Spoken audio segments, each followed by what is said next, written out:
Mahmoud Mamdani are both anti-Semites, communists, who equally hate America. Like father, like son, they pose a significant danger to the safety of New York City and America.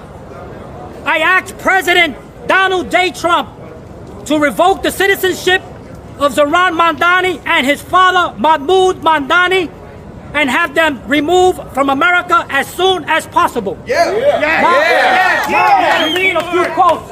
The quotes are very important. I'm going to say a few words, a couple. Beyond legal ramifications, LGBTQ plus individuals like myself in societies upholding Sharia law often face social discrimination, stigma, and even violence. In this country, now are killing these two young girls in Dallas, Texas. That's fucking disgusting. Never again.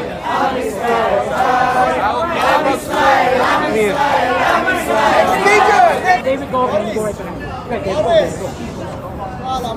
We will not submit to Sharia law. We don't support child marriage. All right, we're taking All right, everybody shut up. Get up on the steps. They're going to do the anthem. Stop interrupting, please. Please. Here today to say and to call for unity. Anybody except Mamdani willing to accept any candidate. Do not do New York City dirty. The last poll, Mamdani is polling at 35%, Andrew Cuomo at 25%, Curtis Lee we're at 14%, and Eric Adams at 11%. Now, if you've been with me for a while, you know when Zohran Mamdani came up and we went to our board, I did this long explanation of the Islamic Caliphate's conquest to take over America. I went so far as to show you the Muslims inside of America saying that they was going to take over America by the ballot or the bullet. Quite frankly, you notice they took the ballot because there was a lot of bullets here in America. And I told you that Zohran Mamdani probably was going to be victorious in New York City.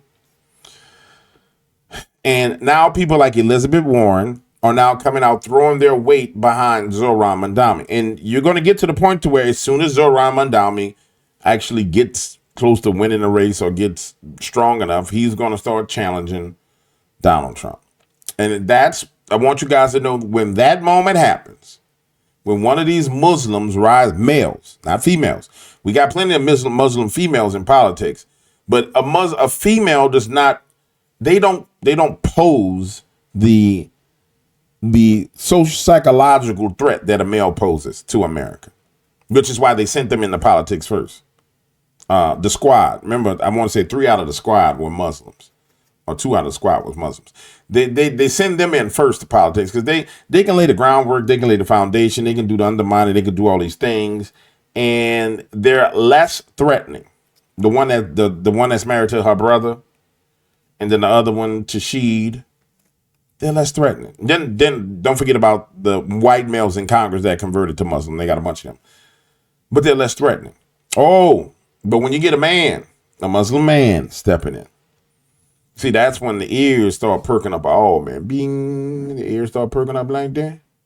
And we get ready to go through this perking up phase real soon. I'm just telling you ahead of time. Like I told you so many other things ahead of time. And the simple fact that people like Elizabeth Warren and Hakeem Jeffries and all these other people are coming out throwing their weight behind him tells you that the Democratic Party is going full on socialist, socialism and Marxism. They're going full steams ahead into this. And this crushing blow that they're about to get. I don't necessarily know that it's going to get a crushing blow in the New York race. I'm not sure about that. I'm still believing that they have enough of a clinch stronghold on New York City in order to allow them to bring in fake ballots and do what they need to do. But this national thrashing that they're going to get soon should be the end of it. But here she is. Understand, this lady's crazy, dog. He said, we've got a problem with entire food deserts where people can't get access to grocery stores. Said, I'd like to take a look at whether or not we can have some kind of, like we do on military bases, you have some kind of support from the city government that says we're going to get some food grocery stores in areas that right now are food deserts. And by the way, it's a new and fresh plan for New York City, but it's been tried in other cities around the country and has had some real successes. So what I hear Mamdani saying is, I want to try things to make it work for working families. And you know what?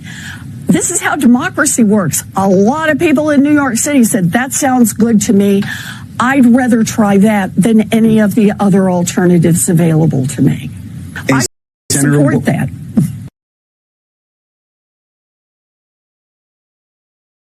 Now, you don't have to be a damn rocket scientist to know what's going to happen if you get government-run grocery stores. If you get subsidized government-run grocery stores, every grocer is going to move away and go out of business. I just want you to, if you're a New York City person, and if you're a youngster, because this is really dumb youngsters that don't understand this. If the government, anything the government comes in to subsidize, it destroys. And anybody that's competing with the government subsidies, they leave that marketplace because you can't compete with the government. So if you want to look at the inner cities and you want to see the results of government subsidy, go look at any project. Go look at any Section 8 neighborhood. If you want to understand what government subsidized food is like, go look at these days they get WIC and all the rest of that stuff. See, when I was a kid, they had commodity cheese. Yeah, y'all remember the commodity cheese? This big old block of cheese that came, and if you didn't wrap the end of the cheese, the damn cheese would dry up and get hard, and it was hard like a brick, and you had to cut the brick off, throw that away, and the commodity cheese would last a long time, but it had preservatives in it.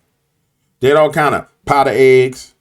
They had all kind of stuff. Macaroni and cheese. That was government subsidized food. Some of the worst food you ever had in your life. You understand what I'm saying? It's just that when you're poor, you don't care. You're like, I need something to eat. Now, if the city of New York is stupid enough to do this, which I personally believe the city of New York is stupid enough to do it. And I personally believe that the billionaires of New York will just say, I'm going to leave. Yeah, I'll take my business and go somewhere else. You're going to see New York turn into a hellhole overnight. Yes. I'm talking about overnight. You're going to go to sleep, wake up. Oh, man, this is the movie Escape from New York playing out right in front of me. It's going to happen. Hold on. Let me show you more of this so you'll understand. All right, so I need y'all to see who y'all voting for, and I need you to understand what America's about to go through. But we kind of got to go through it because we have a whole generation of retards that don't understand violence. They really don't. They don't understand violence. They think that people won't kill them. They think that, white oppression and slavery and everything else was the most worst thing on the planet. And they have these concepts and these ideas. And as parents, as a nation, we went through a phase where we didn't whoop our children's ass. Yeah. We went through a phase where these kids didn't get beat. And because they didn't get beat, I'm telling you somebody right now, don't go on this beating your kids on the least of violence. No, beating your damn kids disciplines them. So where they don't think that just because they get emotional, they get their way. All these people that support this clown are a part of a generation that are convinced that they can't be wrong, that their parents are wrong because their parents allowed them to be convinced that they were wrong because they were crying, whining, fall out on the floor, and the parents let them get away with it. You should have beat them, drug them up the aisle in Walmart or in the store, drug them across the concrete, got them in the back seat, beat them again, took them home, said, don't you ever do that again. And if we did that, we wouldn't be dealing with crap like that. Who refuse to acknowledge this genocide. When I get to 3, I want you to say ceasefire now. 1, 2, 3. Ceasefire now! Ceasefire now! Ceasefire now! Ceasefire now! Ceasefire now! I want to ask you one final thing, to join me in a chant. Free, free Palestine! Free, free Palestine! Free, free, free Palestine! Free, free, free Palestine! Free, free Palestine! Free, free, free Palestine! Free, free, free Palestine! Free, free, free Palestine! Thank you so much, brothers and sisters. Eid Mubarak. Who refuse to acknowledge. That's about to be the mayor of New York City right there. Talking about he need to free Palestine. While he simultaneously get rid of your police and replace them with social workers. Because he said all this while he gets rid of your grocery stores, all of them, run them out of there, and then brings in socialism with government-run grocery stores. Government gonna run them. The government gonna run them. And then he gonna be in the White House, in the mayor's office talking about freeing Palestine. While all you New Yorkers is descending into a Muslim hell. Yeah. Boy, I'm gonna tell you, and New York is the apple of America. It's the most beautiful, center of business, the Big Apple. I'm not gonna say it's the most beautiful city because at this point in time they done trashed it. But it's the Big Apple. It's symbolically, it's a conquering of America. It's a symbol to the world. And I just want y'all to know, you liberals about to give the Muslims the signal that they need, the symbol and signal that they need to try and invade and destroy and the rape and the pillage. And you're going to go to New York and it's going to be a lot like some of these places in Spain. And they're going to grab you and they're going to take you down the alley. They're going to do something dirty to you because you're stupid. Yeah. And I'm sorry, you're stupid. And I got other things to do. And I'll see you on the next video. Please hit the like button. Please hit the subscribe button. Please hit the share button. Hit all the damn buttons. But I'm going to go do something else right now.